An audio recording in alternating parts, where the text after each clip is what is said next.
नमस्कार विद्यार्थी मित्रांनो, मी प्रथमेश मोकाशी आणि आपल्या सर्वांचं श्री भगवंत इन्स्टिट्यूट ऑफ सायन्समध्ये स्वागत आहे. आपण मागच्या लेक्चरमध्ये बघितलं युनिट्स अँड मेजरमेंट. काय काय बघितलं रे आपण त्यात? एज्युकेशनची डेफिनेशन बघितली, एज्युकेशन नंतर काय सायन्सची डेफिनेशन बघितली आणि फिजिक्सची डेफिनेशन आपण बघितली. पूर्ण अभ्यास केला त्याचा. नंतर आपण बघितलं फिजिकल क्वांटिटीज ज्या आहेत त्या आपल्याला मेजर करायच्या. मग त्या मेजर करण्याच्या आधी आपण काय बघितलं? फिजिकल क्वांटिटीजचे आपण टाईप्स बघितले. कोणते होते ते? फंडामेंटल क्वांटिटी आणि derived quantity. Fundamental physical quantity म्हणजे काय? फक्त त्या अलोन क्वांटिटी, अलोन म्हणजे कुठली? फक्त त्याच क्वांटिटीवरून आपण मेजरमेंट करू शकतो पूर्ण त्या क्वांटिटीचं. म्हणजे दुसरी कोणतीही क्वांटिटी आपल्याला लागणार नाही त्या क्वांटिटीचं मेजरमेंट करण्यासाठी. कुठल्या होत्या त्या? 7 क्वांटिटी आहेत. मी 2-4 सांगतो, बाकीच्या तुम्हाला लक्षात असतीलच. लेंथ, मास, टाईम. लेंथ मेजरमेंट करण्यासाठी आपल्याला दुसऱ्या कोणत्या क्वांटिटीची गरज पडत नाही, है ना? तसंच आपण परत काय बघितलं? Derived quantities. म्हणजे अशा फिजिकल क्वांटिटीज ज्या 1 किंवा 2 दुसऱ्या क्वांटिटीजवर डिपेंड असणार आहे ना? त्यानंतर आपण काय बघितलं? डायमेन्शन बघितलं, है ना? डायमेन्शन्स कसे काढायचे वगैरे. आता दुसरा महत्त्वाचा टॉपिक आहे. कोणता आहे दुसरा महत्त्वाचा टॉपिक? Vector analysis. हा पूर्ण महत्त्वाचा टॉपिक आहे. सोपा आहे पण महत्त्वाचा असणार आहे. तर ह्यामध्ये काय काय बघा? वेक्टर क्वांटिटी आणि स्केलर क्वांटिटी, है ना? आता स्केलर म्हणजे काय? अशा फिजिकल क्वांटिटीज ज्या मेजर करण्यासाठी आपल्याला फक्त मॅग्निट्यूड आणि युनिट बास आहे, सफिशियंट आहे. आता मॅग्निट्यूड म्हणजे काय? मॅग्निट्यूड म्हणजे किंमत म्हणजे आता समज लेंथ आहे. लेंथ किती आहे? 10 मीटर आहे बाबा आपण म्हणतो, है ना? मग ते 10 काय झालं? 10 झालं मॅग्निट्यूड आणि मीटर आहे युनिट्स तर आपण शिकलो, है ना? म्हणजे हे काय झाले? Scalar quantities. पण आता पुढं वेक्टर क्वांटिटीज म्हणजे काय बघा. आता तुम्हाला लेंथ दिली आहे, टाईम दिलाय, डिस्टन्स दिले.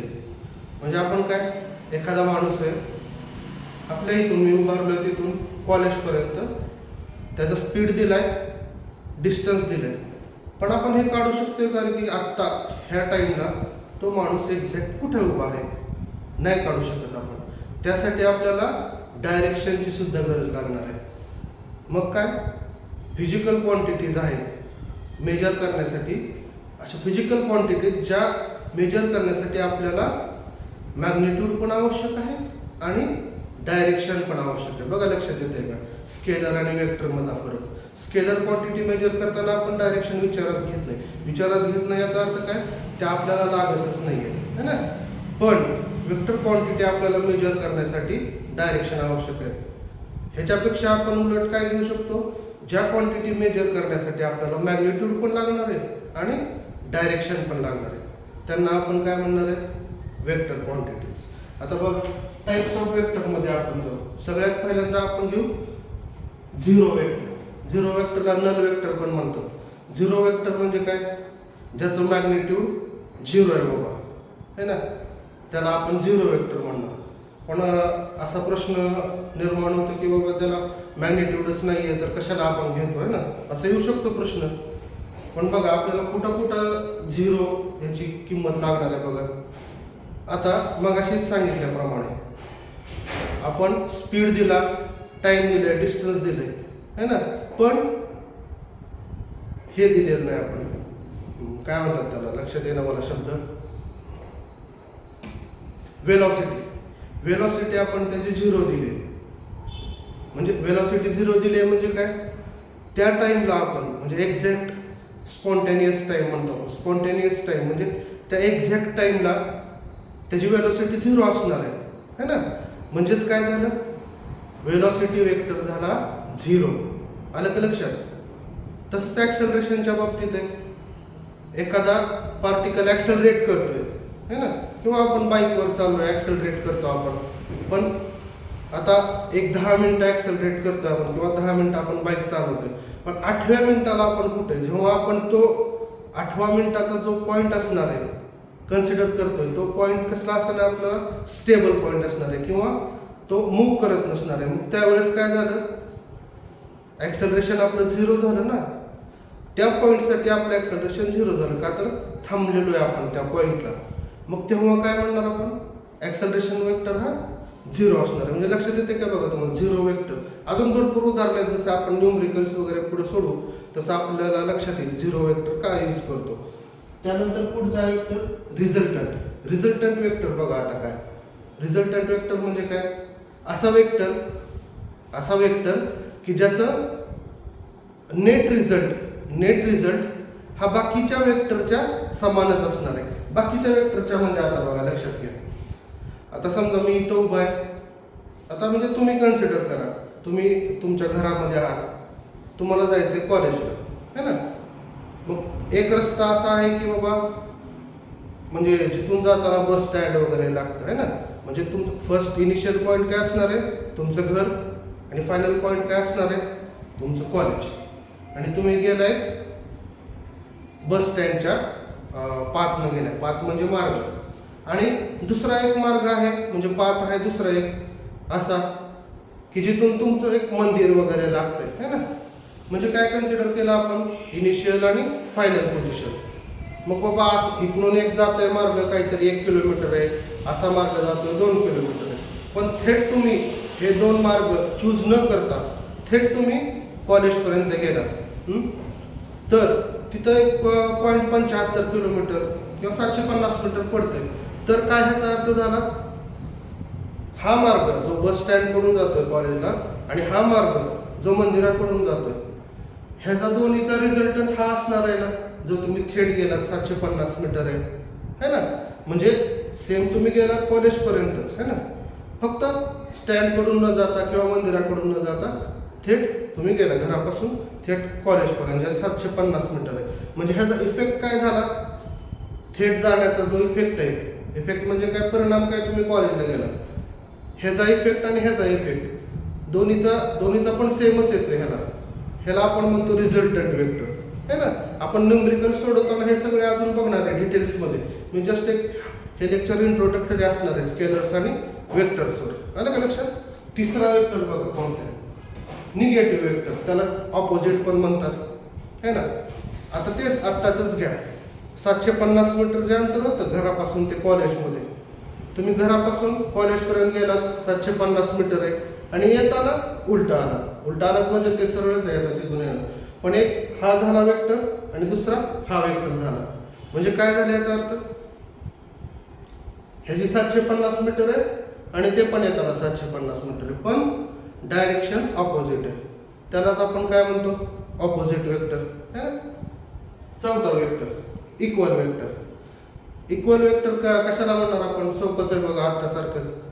काय, तुम्ही बसमधून गेलात कॉलेजपासून म्हणजे घरापासून कॉलेजपर्यंत आणि एक चालत गेल्यात, डिस्टन्स तेवढंच राहिलं ना, है ना. म्हणजे डिस्टन्स तेवढंच राहिलं 750 मीटर. तर आपण काय म्हणू त्याला, 2 वेगवेगळ्या वाहनांनी गेलो आहेत आपण, किंवा एक चालत गेलाय एक वाहनाने गेलाय, पण डिस्टन्स तेवढंच राहिलं तर आपण त्यांना काय म्हणू, इक्वल वेक्टर. आलं लक्षात. आता पुढचा पोझिशन वेक्टर. हा एक महत्वाचा आहे आपल्याला. पोझिशन वेक्टर आणि रिझल्टंट वेक्टर हा खूप लागणार आहे, फक्त हे लक्षात येत आहे का बघा तुमच्या. तर पोझिशन वेक्टर म्हणजे आता समज तुम्ही काय म्हणू आपण त्याला, घरापासून ते कॉलेजपर्यंत कुठंतरी मी घर ते कॉलेज का घेतोय उदाहरणासारखी एक सोपं जावं म्हणून, घरापासून ते कॉलेजपर्यंत तुम्ही चाललाय. आता एक्झॅक्ट त्या टायमाला, स्पॉन्टेनियस टायमाला कुठल्या पण तुम्ही कुठे आहात हे तुम्हाला दाखवण्यासाठी काहीतरी काय ते मापदंड लागतील ना. मापदंड म्हणजे आपण फिजिक्समध्ये काय घेतो, कोऑर्डिनेट ॲक्सिस घेतो आपण. ॲक्सिस म्हणजे काय तुम्हाला माहीत असेल, ते सांगायची गरज नाही आहे. आता बघा XY आपण ॲक्सिस घेतलं, सिस्टीम घेतली, कोऑर्डिनेट सिस्टीम. आता त्यानुसार हा P पॉईंट आहे ना. P पॉईंट म्हणजे तुम्ही तिथं आहात सध्या. मग XY कोऑर्डिनेटच्या दृष्टीने तुम्ही कुठे आहात एक्झॅक्ट, ते पॉईंट दाखवणारा जो वेक्टर असेल तो पोझिशन वेक्टर. त्याला तुम्ही काय डिनोट करू शकता, शक्यतो R वेक्टरनं डिनोट करतात. लक्षात आलं का बघा. एक्झॅक्ट त्या टायमाला तुम्ही कुठे आहात हे दाखवण्यासाठी म्हणजे कशाची तरी रिलेटेड दाखवावं लागणार आहे आपल्याला, है ना. कोणत्या तरी सिस्टीमच्या आपल्याला रिलेटेड दाखवायला लागणार आहे. मग तो कुठला असेल, आपण मोजमाप घेतलं XY ॲक्सिस, मग O म्हणजे हे कोऑर्डिनेट ॲक्सिसचं ते पॉईंट आहे मेन. OP हा झाला तुमचा पोझिशन वेक्टर, है ना. बघा लक्षात आलं का, zero vector, resultant vector, negative vector, equal vector आणि पोझिशन वेक्टर. आता दुसरा महत्वाचा युनिट वेक्टर आहे बरं का. युनिट वेक्टर हा आपल्याला खूप उपयोगी पडणार आहे पूर्ण फिजिक्समध्ये. आता बघा युनिट वेक्टर म्हणजे काय, झिरो वेक्टर मग अशी घेतलेलं तसंच. झिरो वेक्टरमध्ये काय होतं, ज्याची मॅग्निट्यूड 0 आहे ना. तसंच युनिट वेक्टर काय, ज्याची मॅग्निट्यूड 1 आहे, युनिट है ना, त्याला आपण युनिट वेक्टर म्हणतो. आता बघा कोणताही वेक्टर आपण कसा डिनोट करतो, वेक्टर P,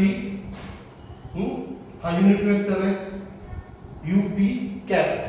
हे जे वरती चिन्ह दिलंय बघा युनिट वेक्टरच्या डोक्यावर काय म्हणतो त्याला आपण, कॅप म्हणतो किंवा हॅट म्हणतो. कॅप म्हणा, हॅट म्हणा, तर लक्षात काय घेतलं आपण, वेक्टर P. आणि हे सुद्धा वाचायचं, लक्षात घ्या. P वेक्टर असं म्हणायचं नाही, वेक्टर P असं म्हणायचं. बघा लक्षात येते का, vector P equal to UP cap. इथं म्हणायचं नाही कॅप UP. लक्षात येते का, बघा फरक दोन्हीतला. वेक्टर P कसा आपण दाखवलाय, UP cap plus P, plus नाही UP. हे P म्हणजे काय, हे झालं मॅग्निट्यूड है ना, आणि हे झालं युनिट वेक्टर. म्हणजे आपण असं जे फाइंड करतोय है ना, वेक्टर इज इक्वल टू तो युनिट वेक्टर आणि मॅग्निट्यूड. मग आपण काय केलं, ह्याच्यावरूनच काय लिहू शकतो, UP cap is equal to vector P upon P. हे काय झालं, वेक्टर P आणि हे झालं त्याची मॅग्निट्यूड. हे लक्षात आलं का, युनिट वेक्टरची किंमत कशी काढली आपण. तसंच XYZ कोऑर्डिनेट जे आहेत त्याच्यात सुद्धा आपण काढू शकतो. X ॲक्सिसला आपण म्हणूया कुठला आहे, X कॅप आहे. Y डायरेक्शनला कुठला घेऊ आपण, Y कॅप. मग त्याचं काय येतं आपल्याला काढता, आता Y कॅप काढायचं आहे. Y cap is equal to vector Y upon Y. बघा लक्षात येते का, तसंच X cap, Y cap, Z cap, Z म्हणा, Z म्हणा. तुमच्या लक्षात आलंय का. बघा या लेक्चरमध्ये एवढंच आहे, जस्ट इंट्रोडक्शन. काय शिकलो आपण, स्केलर म्हणजे काय, वेक्टर म्हणजे काय. स्केलर म्हणजे काय, एखादी फिजिकल क्वांटिटी डिस्क्राईब करण्यासाठी फक्त मॅग्निट्यूड आणि युनिट एवढं सफिशियंट आहे. पण अशा फिजिकल क्वांटिटीज ज्या डिस्क्राईब करण्यासाठी आपल्याला मॅग्निट्यूड पण लागतंय आणि डायरेक्शन पण लागते. लक्षात, त्याला आपण वेक्टर क्वांटिटी म्हणतो. मग वेक्टर, टाइप्स ऑफ वेक्टर मध्ये काय काय येते, कुठल्या प्रकारचे वेक्टर्स आहेत, झिरो वेक्टर बघितला, रिझल्टंट बघितला, निगेटिव्ह, इक्वल, पोझिशन. कुठल्या महत्वाचे आपल्याला, महत्वाचे इन द सेन्स आपल्याला यूज होणार आहे न्यूमरिकल सोडवताना, रिझल्टंट वेक्टर, पोझिशन वेक्टर आणि युनिट वेक्टर. आलं लक्षात तुमच्या. रिझल्टंट काय, असा एक वेक्टर जो बाकीच्या 2-3 ज्या वेक्टरना आपल्याला मिळणार आहे म्हणजे आपण फायनल पोझिशन जी असणार आहे, final position in the sense position असेल, कोणत्याही प्रकारचं फायनल टाइम असेल, आपल्याला असा वेक्टर पाहिजे की जो बाकीच्या वेक्टरचा सेमच इफेक्ट निर्माण करतो. लक्षात. रिझल्टंट पोझिशन म्हणजे काय, एखाद्या कोऑर्डिनेट सिस्टीमच्या रिलेटिव्ह तो पॉइंट कुठे आहे ते शोधतो आपण कोणत्या क्वांटिटी, पोझिशन वेक्टरने.